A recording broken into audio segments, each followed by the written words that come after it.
Shalom Bapak Ibu Saudara. Shalom, bagaimana kabar? Ya, baik semua, puji Tuhan. Kita saat ini bersama-sama untuk kembali menerima firman Tuhan di dalam ibadah Minggu yang mulia. Maka mari kita bersama-sama untuk meminta Roh Kudus supaya memimpin hati, pikiran, jiwa kita untuk dapat menerima firman Tuhan dan terlebih melakukannya. Mari kita bersama-sama berdoa. Terima kasih Tuhan untuk kesempatan yang begitu indah saat ini. Ketika kami semua memiliki kerinduan untuk berjumpa dengan Engkau. Terlebih ketika Engkau berbicara kepada kami, inilah yang kami tunggu-tunggu untuk membuat diri kami semakin bisa mengerti apa yang menjadi kehendak dan maksud Allah bagi kehidupan kami orang percaya. Berbicaralah ya Tuhan. Di dalam nama Tuhan Yesus Kristus kami berdoa. Amin. Bapak Ibu Saudara kasih Tuhan, marilah kita bersama-sama mendengarkan firman Tuhan di dalam Injil menurut Yohanes pasalnya yang ke-13 ayat yang ke-31 sampai dengan ayat yang ke-35. Firman Tuhan yang akan kita baca sesuai dengan bacaan leksionari minggu ini, bacaan Injil. Kita akan mendengarkan firman Tuhan. Bapak Ibu Saudara, Lembaga Alkitab Indonesia memberikan judul di dalam Yohanes 13 ayat 31 sampai dengan ayat yang ke-35 ini dengan perintah baru. Demikianlah firman Tuhan. Sesudah Yudas pergi, berkatalah Yesus, sekarang anak manusia dipermuliakan dan Allah dipermuliakan di dalam Dia. Jikalau Allah dipermuliakan di dalam Dia, Allah akan mempermuliakan Dia juga di dalam dirinya dan akan mempermuliakan Dia dengan segera. Hai anak-anakku, hanya seketika saja lagi aku ada bersama kamu. Kamu akan mencari aku, dan seperti yang telah kukatakan kepada orang-orang Yahudi, ke tempat aku pergi, tidak mungkin kamu datang. Demikian pula aku mengatakannya sekarang juga kepadamu. Aku memberikan perintah baru kepada kamu, yaitu supaya kamu saling mengasihi. Sama seperti aku telah mengasihi kamu, demikian pula kamu harus saling mengasihi.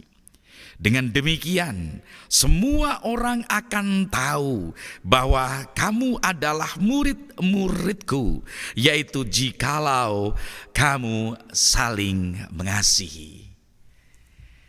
Demikianlah firman Tuhan. Bapak Ibu Saudara yang berbahagia adalah kita semua yang mendengarkan firman Tuhan dan mau melakukannya di dalam kehidupan sehari lepas sehari.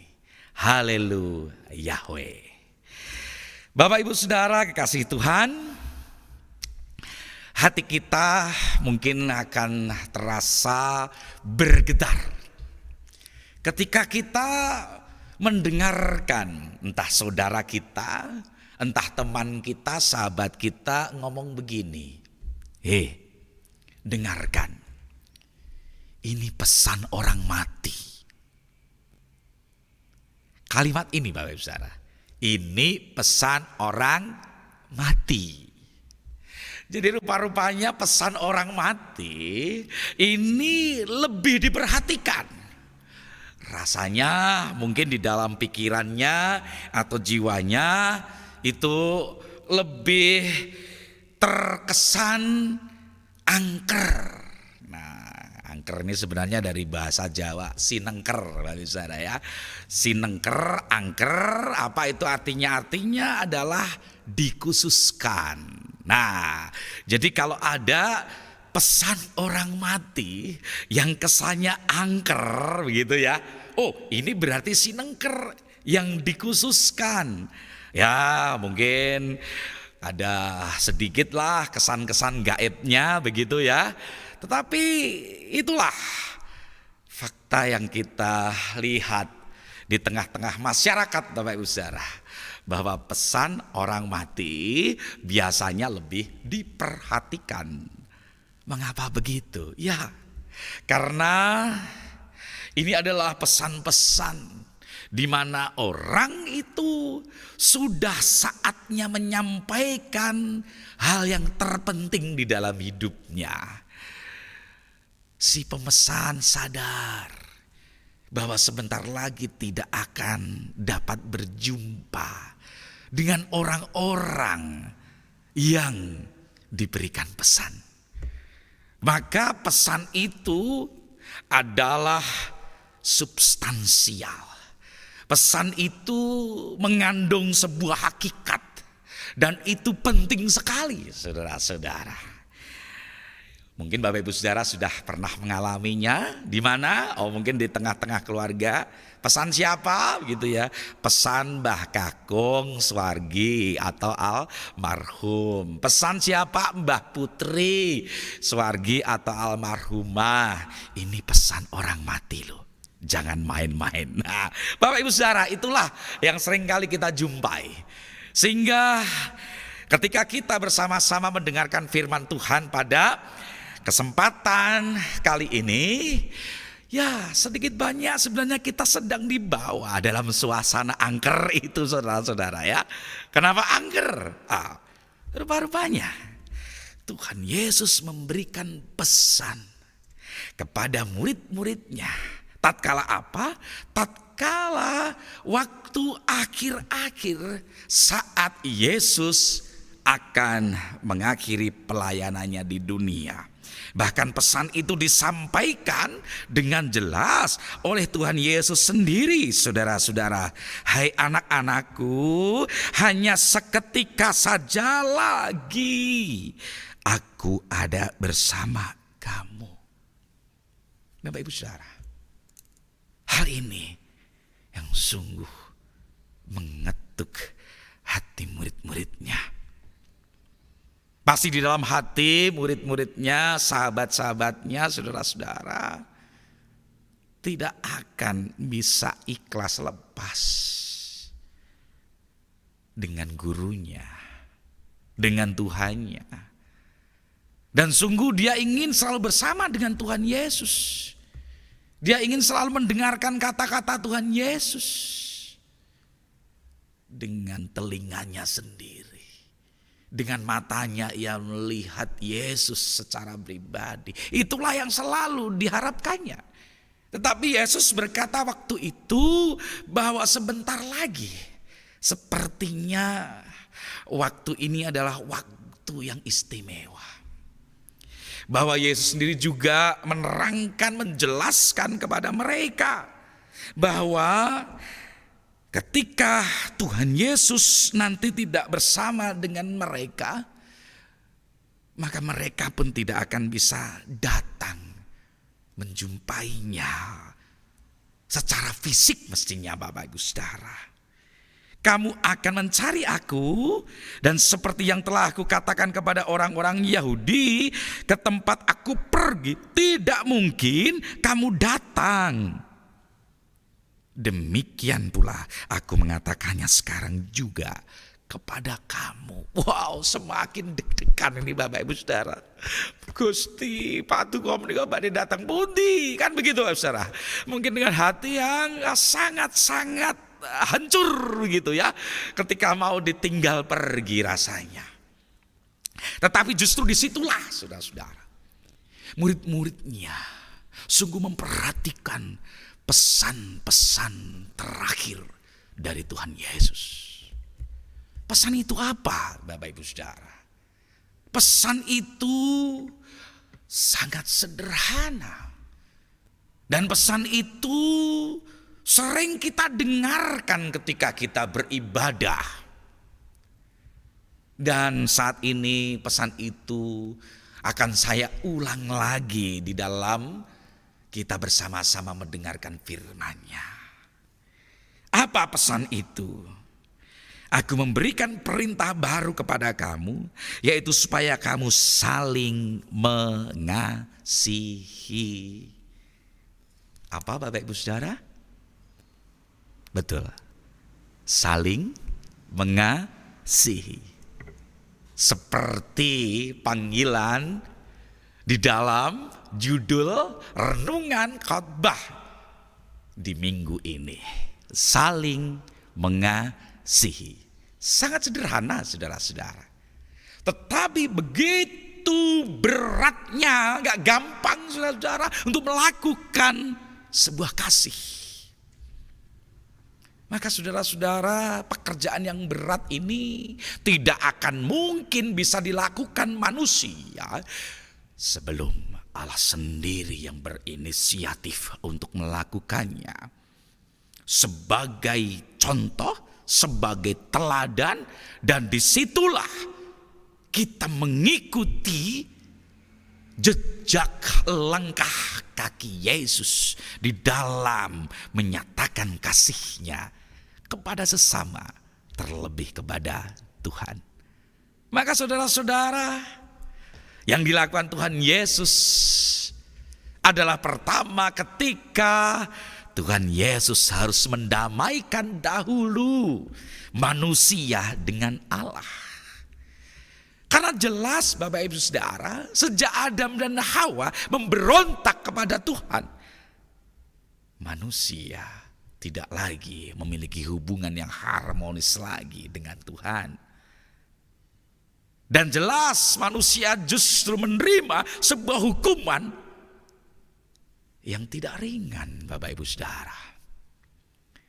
Apa itu? Hukuman itu adalah dosa.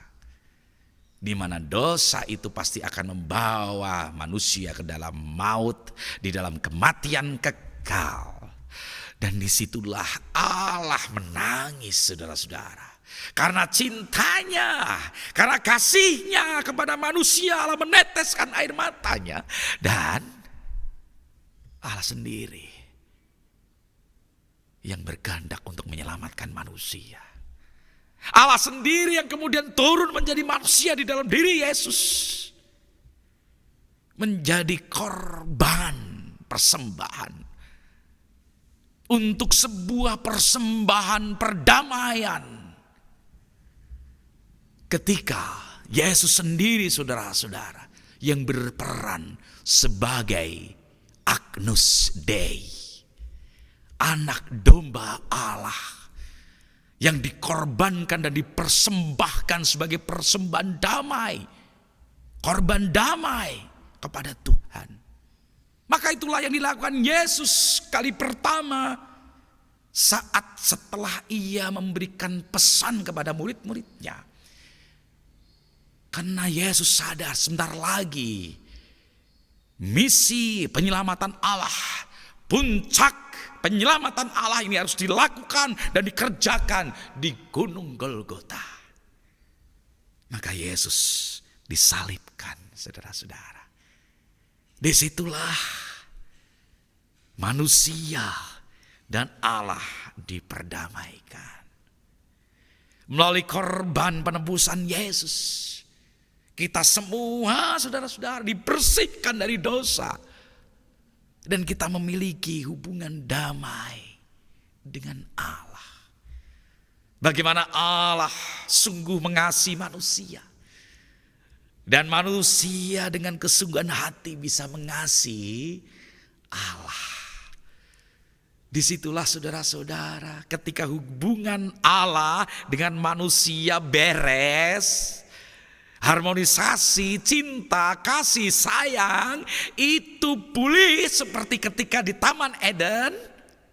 Lalu hubungan dengan sesamanya maka pasti juga akan baik. Disitulah saudara-saudara perintah Yesus dapat dimanifestasikan Perintah Yesus dapat diwujud nyatakan di dalam kehidupan orang-orang percaya. Ketika persoalan dengan Allah selesai, maka manusia juga harus menyelesaikan masalahnya dengan sesama, dengan saling mengasihi. Luar biasa bukan Bapak Ibu Saudara? Inilah karya Allah bagi kita semua. Perintah saling mengasihi itu lalu bisa kita kerjakan sekalipun di dalam keterbatasan kita. Tetapi kita disadarkan senantiasa oleh kasih Allah yang sudah kita rasakan. Mengasihi sesama artinya mengasihi dengan saudara-saudara kita. Saudara yang mana? Oh, semua saudara, saudara-saudara. Yang tidak membeda-bedakan antara ras, suku, agama, kelompok, partai, saudara-saudara ya. Atau mungkin juga jenis kelamin, semuanya sama. Disinilah kasih yang sejati yang dikehendaki Allah. Saling mengasihi ini bukan kasih yang pilih kasih, bukan. Tetapi sungguh-sungguh kasih yang murni, kasih yang sejati, kasih yang tidak mengkotak-kotakkan manusia satu dengan yang lain. Maka saudara-saudara, disitulah Rasul Petrus melakukan sebuah misi yang begitu mulia, saudara-saudara. Ketika Petrus sudah menerima perintah Tuhan Yesus untuk saling mengasihi, maka Petrus pada waktu itu pun menyampaikan Injil, menyampaikan kabar sukacita kepada semua umat. Tetapi akhirnya bagaimana saudara-saudara? Diprotes. Kenapa? Karena pada waktu itu saudara Rasul Petrus itu menyampaikan kepada jemaat perdana saudara-saudara dengan apa? Dengan sesama, dengan saudara-saudara seiman. Mereka sudah siap menerima, tetapi ternyata Petrus dituduh bahwa penyampaiannya itu berbahaya. Harusnya kalau mau menginjili ya dengan orang-orang yang ada di dekatnya saja, kelompoknya saja. Khususnya mereka yang saat ini orang-orang tidak bersunat. Begitu saudara-saudara, yang tertulis di dalam Kisah Para Rasul 11:1-18 itu. Jelas tahu Bapak Ibu Saudara bahwa sebenarnya orang-orang pada umumnya justru tidak siap untuk menerima kasih Allah yang sesungguhnya. Karena apa? Karena memang orang-orang Yahudi di sana ada yang tidak bersunat, ada yang bersunat. Dan Rasul Petrus dikehendaki oleh orang-orang Yahudi yang bersunat. Seharusnya kamu, hai Petrus, kamu itu mau menyampaikan Injil ya bagi orang-orangmu saja. Tetapi saudara-saudara, ini adalah pesan dunia yang seringkali mengkotak-kotakkan, yang seringkali membeda-bedakan. Dan kelihatan sekali bagaimana Bapak Ibu Saudara bangsa negara Indonesia dengan ribuan pulau, dengan berbagai budaya, ras, agama pun sekarang sedang terancam. Sungguh akan dikotak-kotakkan, akan diadu domba dan akan dibenturkan satu dengan yang lain, saudara-saudara. Kenapa? Ada orang-orang yang memiliki semangat untuk mengkotak-kotakkan, untuk memisah-misahkan, untuk mengadu domba. Dan konsepnya tidak jauh berbeda dengan orang-orang Yahudi pada waktu itu. Tetapi apakah Petrus pada waktu itu berhenti? Lalu kemudian Petrus lalu kalah begitu saja? Tidak. Karena Petrus sadar, saudara-saudara, ini perintah Tuhannya, ini perintah gurunya. Saling mengasihi dengan sesama. Petrus tidak mengkotak-kotakkan lagi. Petrus tidak membuat sebuah pemisahan satu dengan yang lain. Semua berhak menerima kasih Allah, berhak untuk menerima berita Injil Evangelion. Inilah Bapak Ibu Saudara yang membuat kita semua mendapatkan damai sejahtera surgawi. Ketika bangsa negara Indonesia ini terus bersatu, NKRI, saudara-saudara, harga mati, kesatuan ini saudara-saudara yang juga mendatangkan damai sejahtera Tuhan. Demikianlah Petrus pada waktu itu menyampaikan kepada semua umat. Hingga kasih Allah, perintah Kristus itu sampai ke telinga kita, sampai ke telinga hati kita, sampai di dalam kehidupan kita, sehingga kita bisa saling mengasihi satu dengan yang lain dengan kasih Tuhan, dengan kasih agapos, dengan kasih Tuhan yang tidak pamrih, kasih yang tulus dengan sesama, terlebih kepada Tuhan. Maka baik pula Bapak Ibu Saudara, ketika kita saat ini juga usai suasana Hari Raya Idul Fitri, saudara-saudara kita di luar, itu juga membuat kita mari ikut berbangga dan menyambutnya. Ketika mereka juga mengatakan minal aidin wal faizin, ya Bapak Ibu Saudara. Lalu apa? Mohon maaf lahir dan batin. Oke, kenapa enggak? Kita sambut dengan sukacita. Kita pun juga memiliki kesalahan loh, jangan salah loh ya. Kita juga mau minta maaf kepada mereka. Dan disitulah sebenarnya saling mengasihi itu diwujud nyatakan. Mari Bapak Ibu Saudara, perintah saling mengasihi ini adalah pesan wasiat dari Tuhan Yesus Kristus. Inilah substansi kehidupan kita. Ketika kita semua sungguh ingin merasakan damai sejahtera sorgawi, pesan Kristus ini sebagai pesan yang sungguh memiliki kekuatan daya luar biasa untuk mewujudkan Taman Eden, Taman Firdaus di tengah-tengah kehidupan kita. Amin Bapak Ibu Saudara. Amin. Kita bersama berdoa.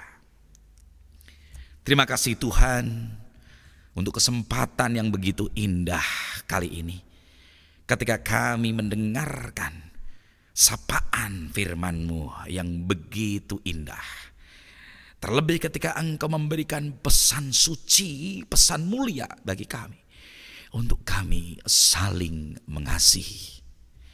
Berikan kami Tuhan kasih-Mu, sehingga kami pun mampu untuk melakukan kasih yang sejati bagi saudara-saudara kami, bagi sesama kami, tanpa kami mengotak-ngotakkan, memisah-misahkan, membeda-bedakan satu dengan yang lain.